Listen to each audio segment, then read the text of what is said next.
Phần 1. Đức Phật.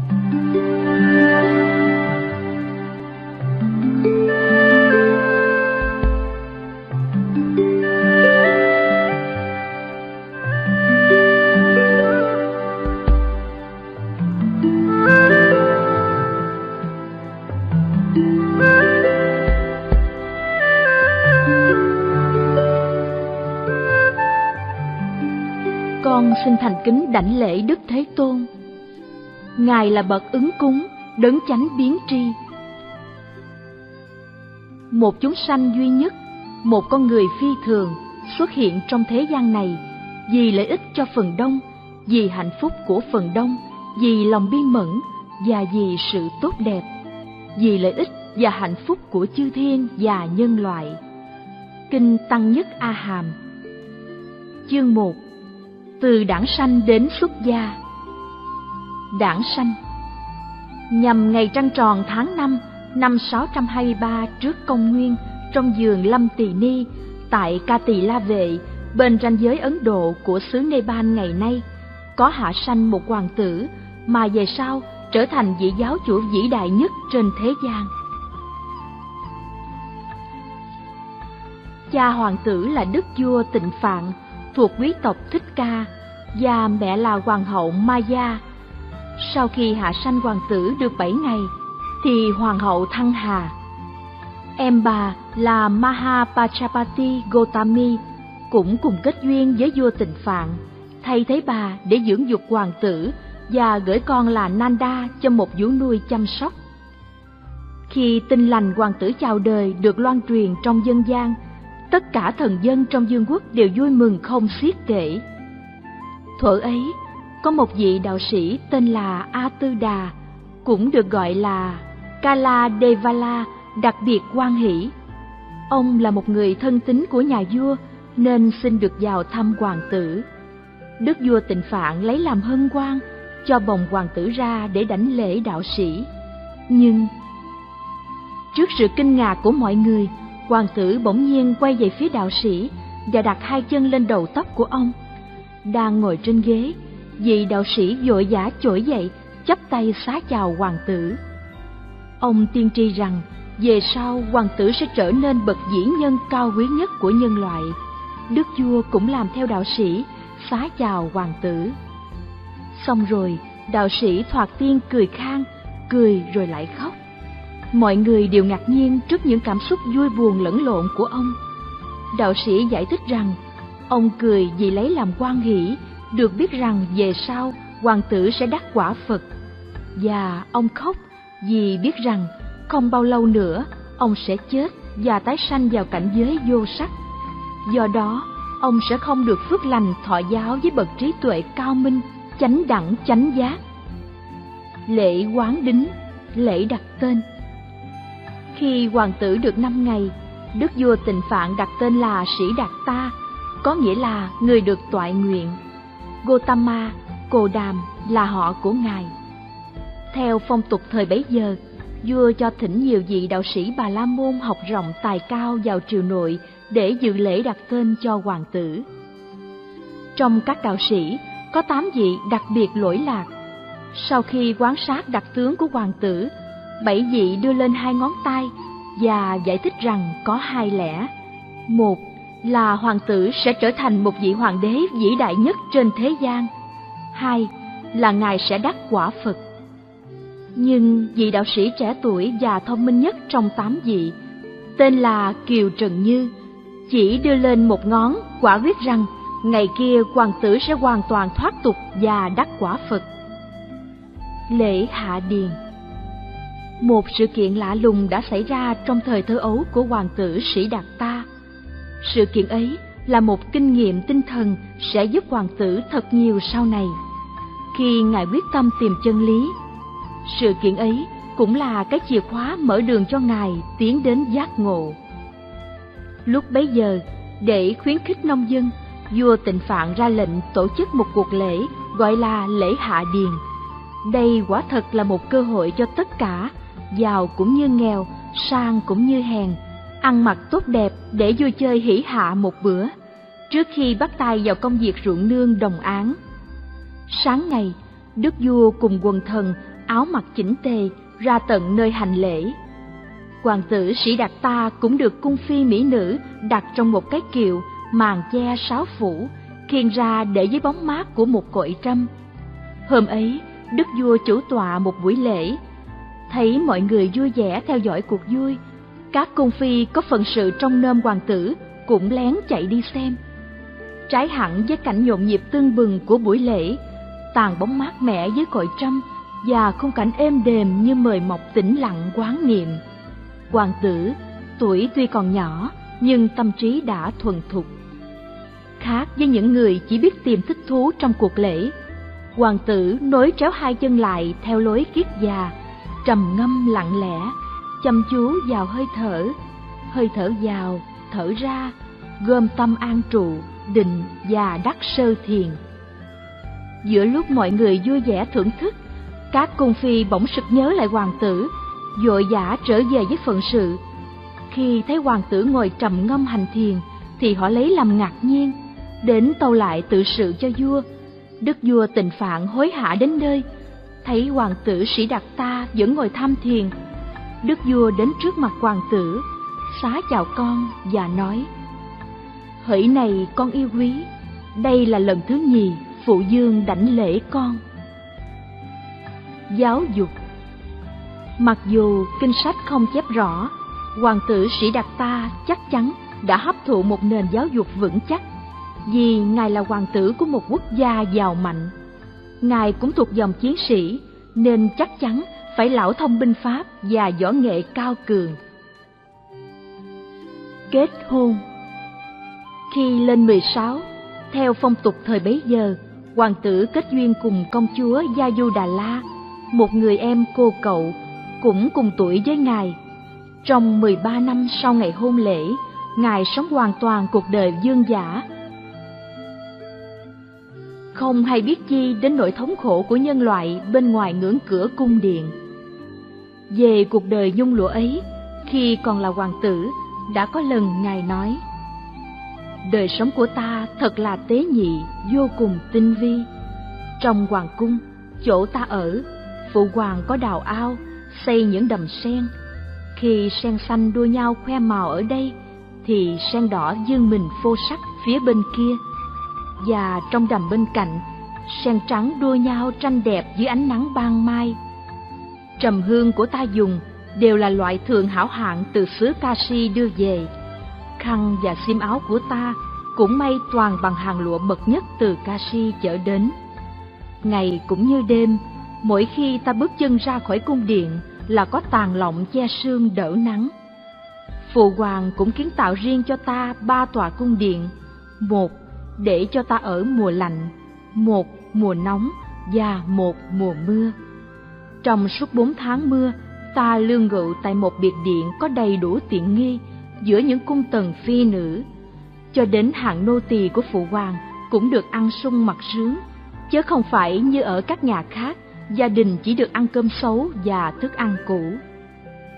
Thời gian trôi qua, thái tử Sĩ Đạt Ta càng trưởng thành, ánh sáng chân lý càng rọi rõ sự vật cho ngài.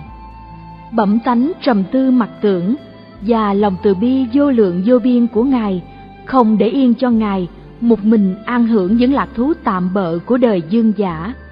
Riêng mình được yên vui hạnh phúc, nhưng ngài hằng nghĩ đến thực chất của đời sống và biết rằng nhân loại đang đau khổ bên ngoài cung điện, nên ngài luôn luôn thương xót. Sống trong nhung lụa mà ngài nhận định rằng đời là đau khổ. Xuất gia. Thái tử Sĩ Đạt Ta suy niệm như sau: chính ta phải chịu cảnh sanh già, bệnh chết, phiền não và vô nhiễm. Tại sao vẫn còn mải mê chạy theo tìm những điều mà bản chất cũng còn như vậy? Vì chịu sanh lão, bệnh tử, phiền não và ô nhiễm. Ta đã nhận thức sự bất lợi của những điều ấy, hay ta thử tìm cái chưa được thành đạt, trạng thái tối thượng và tuyệt đối châu toàn, niết bàn. Cuộc sống tại gia rất tù túng chật hẹp, là chỗ ẩn náu của bụi trần ô trượt, nhưng đời của bậc xuất gia là cảnh đời mênh mông bát ngát. Người đã quen với nếp sống gia đình, ắt thấy khó mà chịu đựng đời sống đạo hạnh thiêng liêng với tất cả sự hoàn hảo và trong sạch của nó. Một ngày dễ dàng kia, thái tử ra khỏi hoàng cung để nhìn xem thế gian bên ngoài và trực tiếp tiếp xúc với sự thật phũ phàng của đời sống. Trong phạm vi nhỏ hẹp của cung điện, ngài chỉ thấy phần tươi đẹp, nhưng đám đông nhân loại thì biết bề đen tối, đáng ghê sợ của đời. Chính cặp mắt quan sát của thái tử đã nhận thấy một cụ già chân mỏi gối dùng, một người bệnh hoạn đau khổ, một thây ma hôi thối và một đạo sĩ nghiêm trang khả kính. Ba cảnh già, bệnh và chết hùng hồn xác nhận quan điểm của thái tử về đời sống đau khổ của nhân loại. Hình ảnh thông dong từ tốn của nhà tu sĩ thoáng cho ngài hé thấy con đường giải thoát, con đường an vui hạnh phúc thật sự. Bốn quang cảnh bất ngờ ấy càng thúc giục thái tử ghê gớm và thoát ly thế tục. Nhận định rõ ràng rằng những thú vui vật chất mà phần đông tranh nhau tìm kiếm đều không thể đem lại lợi ích. Chỉ có sự xuất gia, sự từ bỏ tất cả mùi danh bả lợi của trần gian mới thật sự là chân giá trị. Thái tử Sĩ Đạt Ta nhất định rời bỏ cung điện đền đài để ra đi tìm chân lý và an dưỡng trường cửu. Giữa lúc ấy thì có tin đưa đến rằng công chúa Gia Du Đà La, vợ ngài, vừa hạ sanh hoàng nam. Đối với thế gian, đó là một tin lành, nhưng trái hẳn với mọi dự đoán, ngài không quá đỗi vui mừng vì thấy đó là thêm trở ngại. Thế thường, khi sanh được con đầu lòng, cha mẹ cảm nghe trong lòng chớm nở lần đầu tiên một tình thương mặn nồng sâu sắc, một tình thương mới mẻ đậm đà, vô cùng trong sạch. Nỗi vui mừng của người làm cha đầu tiên thật không sao tả được. Nhưng thái tử Sĩ Đạt Ta không phải là một người cha thường. Ngài than, lại thêm một trở ngại, thêm một dây trói buộc. Do đó, đức vua Tịnh Phạn đặt tên cháu nội là La Hầu La. Đời vương giả không còn thích hợp với vị Phật tương lai nữa. Đối với một tâm hồn trầm tư mặc tưởng như thái tử Sĩ Đạt Ta, cung điện nguy nga không còn là nơi thích đáng. Cả đến người vợ đẹp và người con sơ sinh dễ mến cũng không làm sờn ý chí quyết định từ bỏ thế gian. Ngài ra đi với nguyện vọng góp một phần vô cùng quan trọng và hữu ích hơn là phận sự của một người chồng, người cha, hay chỉ đến nhiệm vụ làm chúa tể các vị vua đi nữa. Cung vàng điện ngọc không còn sức quyến rũ, ngài không tìm thấy thích thú trong đời sống dương dã. Giờ ra đi đã đến. Ngài truyền lệnh cho Sa Nặc, người đánh xe yêu chuộng, thắng yên ngựa kiền trắc, và thẳng đến điện của công chúa. Ngài khẽ hé cửa nhìn vợ và con đang yên giấc với một tấm lòng từ ái nhưng bình thản, không dao động, không trìu mến. Tình thương đối với vợ con thật mặn nồng sâu sắc, nhưng đối với nhân loại trầm luân đau khổ, lòng trắc ẩn của ngài lại càng thâm thẳm vô ngần. Ra đi, ngài không lo sợ cho tương lai của công chúa và hoàng tử, vì biết chắc rằng vợ và con ngài sẽ có đầy đủ tiện nghi và đảm bảo để sống an toàn sung sướng. Ra đi không phải vì kém tình thương vợ, thương con, mà vì tình thương của ngài mở rộng cho mọi người, bao trùm tất cả nhân loại và chúng sanh. Với một tâm hồn thanh thoát, thái tử Sĩ Đạt Ta ra đi giữa đêm khuya, để lại sau lưng tất cả điền đài cung điện, người cha yêu quý, vợ đẹp, con thơ và cả một tương lai huy hoàng rực rỡ. Ngài trốn ra khỏi thành và giục ngựa thẳng sông trong đêm tối. Cùng đi với ngài chỉ có Sa Nặc, người đánh xe trung thành, không tiền của, không nhà cửa, nay đây mai đó. Ngài bắt đầu lần bước trên đường đi tìm chân lý và an tĩnh. Thế là ngài từ bỏ thế gian. Đây không phải là sự từ bỏ của một cụ già đã trải qua hầu hết cuộc đời của mình, hay của người bần cùng nghèo đói, không còn gì để bỏ lại phía sau, mà là sự khước từ của một hoàng tử vinh quang giữa thời niên thiếu, trong cảnh ấm no, sung túc và thạnh vượng. Một sự thoát ly chưa từng có trong lịch sử. Lúc ấy, Thái tử Sĩ Đạt Ta được 29 tuổi. Đến sáng hôm sau, Ngài đi đã xa. Sau khi Ngài vượt qua sông Anoma, Ngài dừng bước trên bãi cát, tự cạo râu tóc và trao xiêm y lại cho Sa Nặc đem về, rồi khoác lên mình tấm y vàng. Hoàng tử Sĩ Đạt Ta tự nguyện sống đời tu sĩ và sẵn sàng chấp nhận mọi thiếu thốn vật chất. Từ một hoàng tử giàu sang vinh hiển tột bậc, Ngài trở thành đạo sĩ nghèo nàn, không tiền của, không cửa nhà, sống nhờ lòng từ thiện của bá tánh thập phương. Ngài không ở nơi nào thường trực, một cây cao bóng mát hoặc một hang đá vắng vẻ hoang vu nào cũng có thể che mưa đỡ nắng cho Ngài. Chân không giày dép, đầu không mũ nón, Ngài đi trong ánh nắng nóng bức và trong sương gió lạnh lùng. Tất cả xiêm y từ tốn chỉ là những mảnh vải vụn vàng ráp lại, vừa đủ để che thân. Tất cả tài sản chỉ là một bình bát để trì bình khất thực, vật dụng và bộ y chỉ vừa đủ để sống. Ngài tận dụng thì giờ và năng lực trong việc khám phá chân lý. Tìm chân lý. Như người thênh thang bất định, Ngài đi tìm cái chi tốt đẹp, trạng thái tuyệt đối vắng lặng. Ngài đến vị đạo sĩ rất lỗi lạc, Alarama Kalama, và nói: Này hỡi đạo hữu, xin đạo hữu cho tôi thọ giáo và sống đời đạo hạnh thiêng liêng với sự hướng dẫn của đạo hữu. Alarama Kalama trả lời: Hãy ở lại đây với tôi, hỡi người đáng kính.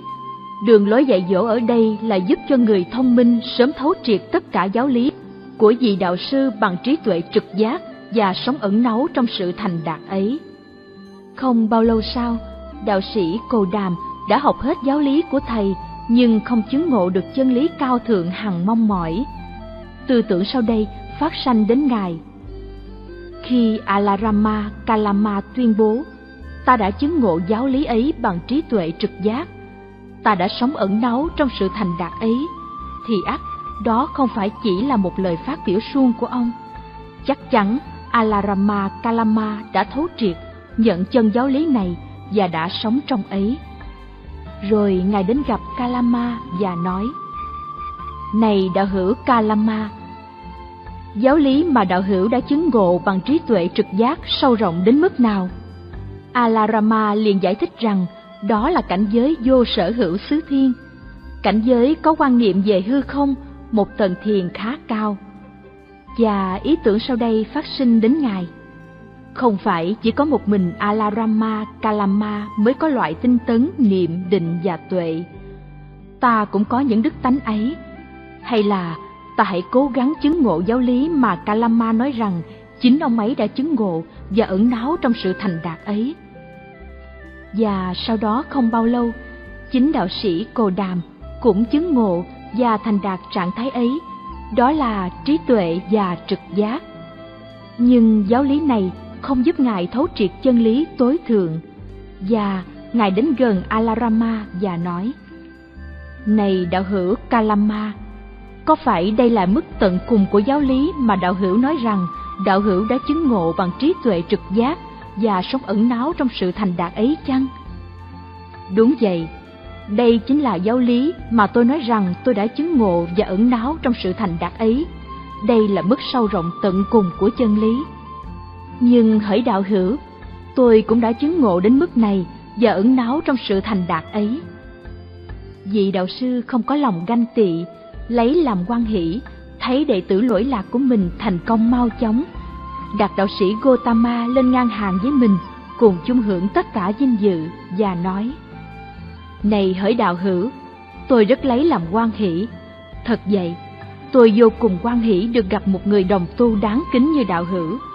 Giáo lý mà tôi đã chứng ngộ bằng tuệ giác và đã tuyên bố thành đạt, đạo hữu cũng chứng ngộ bằng tuệ giác và ẩn náu trong sự thành đạt ấy.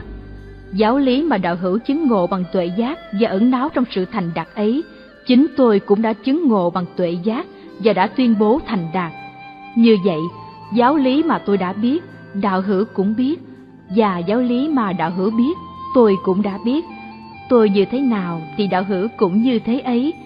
Vậy, hãy đến đây, đạo hữu, chúng ta hãy cùng nhau hợp sức dẫn dắt nhóm đạo sĩ này. Đạo sĩ Gotama không thỏa mãn với một kỷ luật và giáo lý chỉ đưa đến tầng khá cao của tâm định mà không dẫn đến trạng thái ghê tởm, buông xả, không luyến ái, chấm dứt mọi đau khổ, tình trạng tĩnh lặng, trực giác, giác ngộ và niết bàn. Nguyện vọng của Ngài cũng không phải là dẫn dắt một nhóm đạo sĩ, dầu là hợp sức với một đạo sư quảng đại khoan hồng cũng đã thành đạt mức tiến bộ tinh thần như Ngài. Trước tiên, tự Ngài chưa làm cho mình được toàn thiện và cảm nghĩ rằng như vậy không khác nào người mù dẫn dắt người mù, chưa được toại nguyện. Ngài từ giả Kalama ra đi. Vào những ngày thanh bình an lạc thuở bấy giờ, trong xứ không bị hoàn cảnh chính trị làm xáo trộn, hàng trí thức Ấn Độ chỉ lo nghiên cứu học hỏi và truyền bá hệ thống tôn giáo của mình. Xã hội cung ứng mọi dễ dàng những nơi vắng vẻ ẩn dật cho người có khuynh hướng trở về đời sống đạo đức. Phần lớn các vị này có một số đông đệ tử, và đạo sĩ Gotama không gặp nhiều khó khăn trong việc tìm đạo sư. Ngài đến thọ giáo với một vị đạo sư trứ danh khác tên là Uyaka Brahmabutta. Không bao lâu, vị đệ tử thông minh xuất chúng Gotama đã thấu triệt giáo lý của thầy và chứng đắc bát thiền vô sắc, tức là tầng cao nhất của thiền vô sắc giới. Cảnh giới phi tưởng phi tưởng, không còn tri giác, mà cũng không có tri giác. Ấy là tầng thiền cao nhất trong tam giới. Khi đắc được thiền này, tâm trở nên vô cùng tinh vi tế nhị, đến nỗi không thể nói là tâm có hay không. Vào thời bấy giờ, không có ai đắc được thiền nào cao hơn nữa. Vị đạo sư cao thượng lấy làm hoan hỷ, được biết sự thành công rực rỡ của người đệ tử hoàng phái đặc sắc của mình. Nhưng không như vị đạo sư trước, vị đạo sĩ này mời Ngài nhận lãnh trọn vẹn trách nhiệm dạy dỗ hàng môn đệ. Hỡi này đạo hữu, tôi lấy làm hoan hỷ. Thật vậy, tôi vô cùng hoan hỷ được gặp một người bạn đồng tu tài đức đáng tôn kính như đạo hữu. Giáo lý mà Rama đã hiểu biết, đạo hữu cũng hiểu. Giáo lý mà đạo hữu hiểu, Rama cũng đã hiểu biết. Rama đã như thế nào thì hôm nay đạo hữu cũng như thế ấy. Ngày nay đạo hữu như thế nào thì Rama cũng như thế ấy.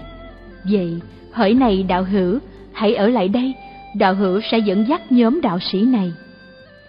Tuy nhiên, đạo sĩ Gotama cảm thấy rằng đó cũng chưa phải là mục tiêu cứu cánh. Ngài đã hoàn toàn chế ngự, làm chủ tâm mình, nhưng mục tiêu cuối cùng vẫn còn ở mãi xa. Ngài đang đi tìm con đường niết bàn, tức là tuyệt đối siêu thoát ra khỏi dòng phiền não trầm luân và tận diệt mọi hình thức ái dục. Không thỏa mãn với phương pháp tu tập của Ramabutta, Ngài lại ra đi. Ngài nhận thấy rằng không ai có đủ khả năng để dẫn dắt mình thành tựu mục tiêu, vì tất cả đều chưa thoát ra khỏi dòng vô minh. Từ đó, Ngài không tìm sự giúp đỡ từ bên ngoài nữa. Chân lý và sự vắng lặng chỉ tìm được ở bên trong chúng ta.